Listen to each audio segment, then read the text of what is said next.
প্রথম প্রশ্ন হলো, আমি একটি ডিভোর্সি মেয়েকে বিয়ে করেছি, তাই আমার ফ্যামিলি মেনে নেয়নি এবং আমার এলাকার মানুষ আমাকে আর আমার ওয়াইফকে নানা বাজে কথা শুনান। আমি কি ওকে বিয়ে করে ভুল করেছি? এ ব্যাপারে ইসলাম কি বলে জানাবেন। আমার এলাকার নাম নগর। নগর নাম কোন এলাকা আছে নাকি? ও, নাঙ্গলবন্দ বোধহয়। আচ্ছা, যাই হোক, নাঙ্গলবন্দ নগর, ঠিক আছে। যাই হোক, ভাই প্রশ্ন করেছেন, খুবই দরকারি একটা প্রশ্ন ভাই। কেন দরকারি প্রশ্ন আমি বলি। অনেক মুসলমান আছেন আমাদের সমাজে, তিনি নামাজ কালাম পড়েন হয়তোবা, অথবা তিনি নিজেকে মুসলমান দাবি করেন, কিন্তু এইরকম কিছু দুশ্চরিত্র তার মধ্যে আছে। একজন যুবক কোন ডিভোর্সি নারীকে বা কোনো বিধবা মেয়েকে যদি বিয়ে করেন, তিনি কি ভালো কাজ করেছেন না খারাপ কাজ করেছেন? কিরকম ভালো কাজ আপনি জানেন? একজন নারী, তিনি তালাকপ্রাপ্তা হয়ে বাপের বাড়িতে ফিরে এসেছেন। আমাদের সমাজের বেশিরভাগ মানুষ এ ধরনের মেয়েদেরকে দেখলে ফিস ফিস করে। মনে করা হয় যে এই ভদ্র মহিলা বাপের বাড়ি থেকে তালাকপ্রাপ্তা হয়ে এসেছেন, নিশ্চয়ই তার সমস্যা আছে, না হলে সে তালাক খাইল কেন? এরকম মন্তব্য আমাদের মধ্যে করার প্রবণতা আছে না নাই? হ্যাঁ আমার, শুধুমাত্র মেয়ের দোষেই তালাক হয় নাকি ছেলেদের দোষেও তার সাথে থাকার অনুপযুক্ত পরিবেশের কারণে তালাক হয়? হয় কি হয় না? শুধু মেয়েদের দোষেই তালাক হয়, ছেলেদের দোষে তালাক হয় না? বরং আপনি খুঁজে দেখতে পাবেন বেশিরভাগ ক্ষেত্রেই ওই তথাকথিত শ্বশুর বাড়ির শ্বশুর শাশুড়ি, ননদ, দেবর, স্বামী সবার সম্মিলিত অত্যাচারে টিকতে না পেরে ডিভোর্স নিতে বাধ্য হয়েছে ভদ্র মহিলা।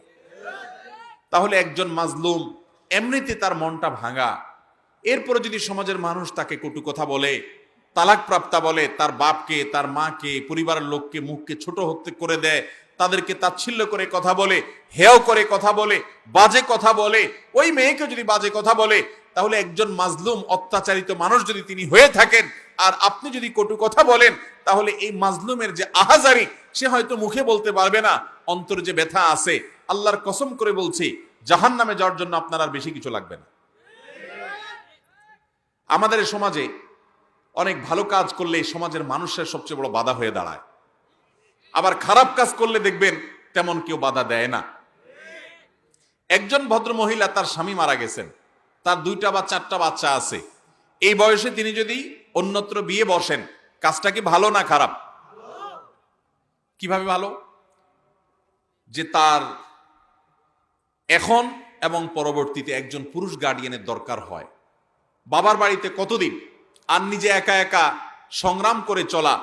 সেকুলার সমাজ ব্যবস্থায় বলে যে না, একা একা চলুক, দুনিয়া জয় করতে হবে, হান করতে হবে, তান করতে হবে। ভাইরে, যারা ভুক্তভোগী তারা জানে যে এই সমস্ত বস্তা পচা সস্তা স্লোগান এবং এই সমস্ত বস্তা পচা সস্তা নীতি কথা, যেগুলো তথাকথিত নীতি কথা যেগুলো শোনানো হয়, এগুলো কখনো বাস্তব না, এগুলো অবাস্তব। আল্লাহ তাআলা নারী পুরুষকে যে সৃষ্টি করেছেন, নারী পুরুষের দৈহিক কাঠামোর দিকে তাকালে আপনি বুঝতে পারবেন যে এখানে একজনকে অন্যজনের পরিপূরক রেখেছেন। এখানে পৃথক থেকে, তথাকথিত স্বাধীনতার নামে আলাদা থেকে জীবনযাপন করা, এটা কখনো সুখকর হয়? অতএব একজন নারী, তার জীবনে একজন সঙ্গীত দরকার আছে। তিনি যদি তার ছেলে মেয়েকে নিয়ে অন্যত্র বিয়ে বসেন, তার স্বামী মারা গেছে কিংবা ডিভোর্স হয়ে গেছে, তিনি ভালো কাজ করেছেন।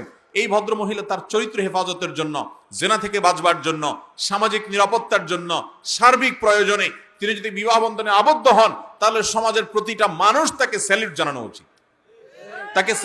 উচিত, তাকে প্রত্যেকটা মানুষ অ্যাপ্রিসিয়েট করা উচিত। কিন্তু আমাদের সমাজের একটা শ্রেণীর নষ্ট মানুষ আছে, যে মানুষগুলো তাদেরকে খোঁচাখুচি করেছে, 3-4টা মেয়ে হয়ে গেছে, এখন আবার বিয়ে করার শখ হয়েছে, তাকে নিয়ে তাচ্ছিল্য করা হয়, তাকে নিয়ে ব্যঙ্গ করা হয়, বাজে কথা বলা হয়। ঠিক না ঠিক? একজন পুরুষ, তার স্ত্রী মারা গেছেন, এই ভদ্রলোক যদি বিয়ে করতে যান, সমাজের অন্য মানুষ সব বাদ দেন, তার ছেলে মেয়েরাই সবার আগে বাধা দেয়। আছে না নাই? কত বড় স্বার্থপর এবং সেলফিশ ছেলে মেয়ে চিন্তা করেন। আপনার বাবা বয়স 50, 55, 60, 65 যাই হয়েছে, এই বয়সে তার বরং সঙ্গী বা সঙ্গিনীর প্রয়োজন আরো বেশি, কারণ মনের কথাগুলো বলার জন্য একটা লোকের দরকার হয়। সময় কাটে না, ছেলেরা তাদের সংসার নিয়ে ব্যস্ত, মেয়েরা তাদের সংসার নিয়ে ব্যস্ত। এটা আমি ভদ্রলোকের জীবনে একজন সঙ্গিনীর প্রয়োজন হয়, তার এমন কিছু খেদমত হয় যেগুলো একান্ত সঙ্গিনী ছাড়া কারোর দ্বারা হয় না। এই সময় সন্তানের মতো সন্তান হলে তো বরং বাবার মধ্যে বিন্দুমাত্র আগ্রহ থাকলে আপনি বরং অগ্রসর হয়ে তার বিয়ে দেওয়ার ব্যবস্থা করবেন। কিন্তু না, যদি কেউ 50-55 বছর বয়সে বিয়ে করে, সমাজের নামাজি মানুষটাও মিটমিট করে হাসে যে বুড়ো বয়সে এ বেটার বিমৃতি ধরছে। এগুলো হলো আমাদের সমাজের কুসংস্কার, এগুলো আমাদেরকে দূর করতে হবে ইনশাআল্লাহ। যদি কোনো নারী, বিধবা নারীকে কোনো যুবক বিয়ে করে, কোনো মানুষ বিয়ে করে, কাজটা কি ভালো না খারাপ? একজন মাজলুমা, একজন অত্যাচারিতা, একজন নিগৃহীতা, একজন নির্যাতিতা, একজন অসহায় নারীকে যদি কেউ বিয়ে করে, তার উপকার করে, পরিবারকে কথা থেকে বাঁচায় এবং আশ্রয় হয়ে দাঁড়ায়, তাহলে সেক্ষেত্রে কাজটা ভালো হলো না খারাপ হলো? এই ভালো কাজটাকে যদি কেউ খারাপ বলে, এ হলো সমাজের সবচেয়ে খারাপ মানুষ। অতএব আমরা এগুলোর বিরুদ্ধে প্রত্যেকটা মানুষকে কাজ করতে হবে, চেষ্টা করবো তো ইনশাআল্লাহ। কোনো বিধবা মেয়েকে বিয়ে করা কোনো দোষের বিষয় নয়, কোনো তালাকপ্রাপ্তা মেয়েকে বিয়ে করা কোনো দোষের কিছু নয়। আপনি যদি তাকে ভালো মনে করেন, অবশ্যই তাকে বিয়ে শাদী করবেন। এবং একইভাবে কোনো পুরুষ তিনি তার স্ত্রী মারা যাওয়ার পরে অন্য কোনো নারীকে বিয়ে করলে, কোনো নারী তার স্বামী মারা যাওয়ার পরে বা তালাকপ্রাপ্ত হওয়ার পরে, এমনকি 2-4টা সন্তানও থাকে যদি, তারপর তিনি যদি অন্যত্র বিয়ে করেন, সেটা কখনো মন্দ না, সেটা অবশ্যই ভালো।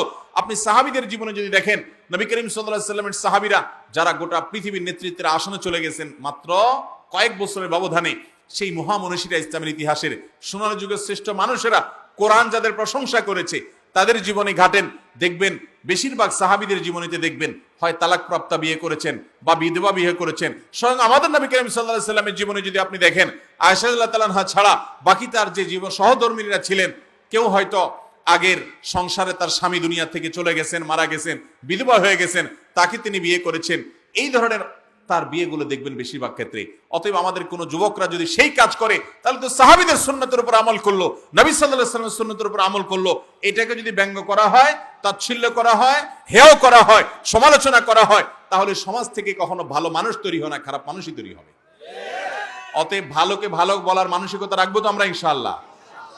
এই ধরনের যুবকদেরকে আর আমরা সৎসাহস দেব যে হ্যাঁ, তুমি সৎসাহস এর কাজ করেছো, তাকে আমরা প্রেরণা দেব। আল্লাহ তাআলা আমাদের সবার রুচিগুলোকে উন্নত এবং ভালো রুচিতে পরিণত করার তৌফিক দান করুন। অনেক সময় আমরা এই মন্দ কাজগুলো করি যে আমাদের হিতাহিত জ্ঞানটাও থাকে না, সেন্সও কাজ করে না, ঠিক না ভাই? ঠিক। দেখবেন যে অনেক মানুষ এই ধরনের অন্যায় কাজ করছে, তার কোনো সেন্সও কাজ করছে না। দাঁড়িয়ালা মানুষ নামাজ পড়ছে, কিন্তু এই ধরনের বিষয়গুলো নিয়ে হাসাহাসি করছে, এগুলো বদামল, এগুলো গুনাহ। অতএব কোনো ভালো কাজকে যদি আপনি মন্দ বলেন, গুনাহ হবে। আল্লাহ আমাদেরকে সতর্ক হওয়ার তৌফিক দান করুন।